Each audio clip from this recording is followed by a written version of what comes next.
SMU looking to go up. Jalen Mitchell is in for the first time. And Mitchell with a nice move. Mitchell into the box. Pops it across a little bit too strong. It's settled down. Skilberg. Matchups we're watching throughout this game is Turner Humphrey against Jeldrick Dahlman. And when Dahlman goes out in exchange for Jose Ortiz, it presents a very different challenge.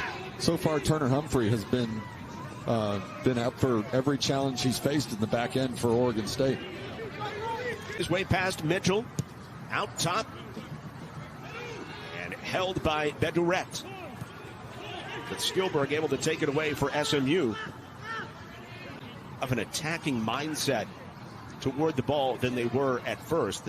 Every loose ball feels like it's going to the Beavers right now. And here's another to put that in right there in the six, right in front of Cole Johnson. And Oregon State, again, talked about how important Greg Dalby and the assistants feel it is to be great on set pieces. They said College Cup teams over there had a goal in the first postseason game, that first round game against Seattle. Hey, more for Oregon State? Why not? Williams is in right side. Johnson goes. A rarity for the American Athletic Conference keeper of the year in this SMU back line. Strong goal kick all the way to the other end, and Castro able to keep it for you uncomfortable recently.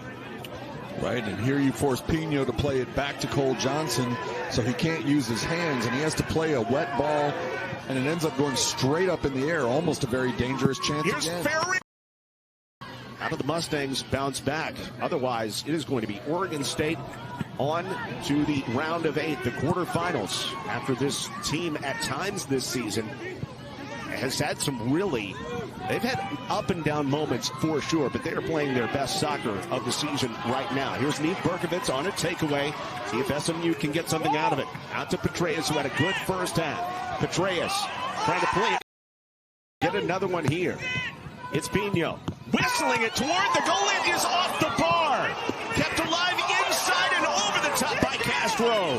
A great look off a free kick. And Pino was trying to go for the equalizer there. It's right off the woodwork. And Oregon State living right, but SMU hitting. SMU repossesses it. Pino back down to Castro. And the Mustangs trying to keep the pressure on, looking for the equalizer. And now they are going to get a free kick on an aggressive push down. Traffic like that, but he made it look easy against a very good back line. Absolutely.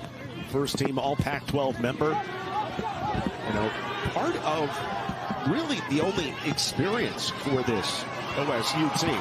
Here's Petraeus with a chance. Petraeus plays it out wide. The cross by Dahlman is behind Petraeus. A race for it for SMU. SMU has found a couple more counters early in the second half. That is not something that we saw late in the first half for the Mustangs. Well, Oregon State was in complete control. Right, and I think they've done a little bit of what we talked about, switching fields back and forth, trying to find different. That guy, Jeldrick Dahlman, for 8th in the country this season in goals with 14 and a 3-1 advantage for Oregon State on the road. Meet going up and down the field. Sure, at some point Oregon State would love to slow this thing down and get back into possession. SMU facing a 2-goal deficit. Only the second time this season. The other time was the 3-1 loss at Denver, which for the longest, that was their only loss of the regular season. Back in putting it on the SMU Mustangs. Plenty of time for SMU to respond. They've got to start to find something soon. Good. It's basic math. You were laying the geometry on us last week. Laying the geometry on us, and then this week just taking his play and protect it. But Oregon State, through effort, has been able to gain control of this match. I agree. I think the Beavers absolutely ramped it up after giving up that first goal. They are, and Coach Dalby and his staff have done a really wonderful job because, as you said, in this era of transfers, more than half of his roster is new this year. All of them are new to him. It's his first year. Oh, great opportunity again for Fair. But this Beaver team, they just love being around each other. That's something that Coach Dalby told us is, they got to have Thanksgiving dinner at the Dalby's house in Wednesday before they jetted off to Dallas. They just love being around each other. They love being a team. And it would not have it any other way than continue on into December playing as a unit for Oregon State.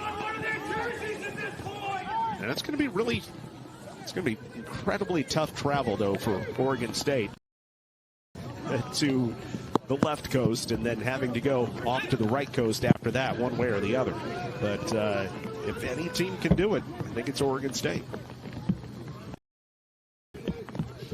Now, getting a performance like this on a night-in, night-out basis, that's why you play.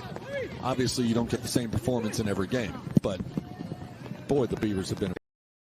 Even with the big lead, and no foul given as SMU advances. But Oregon State once more stepping into the...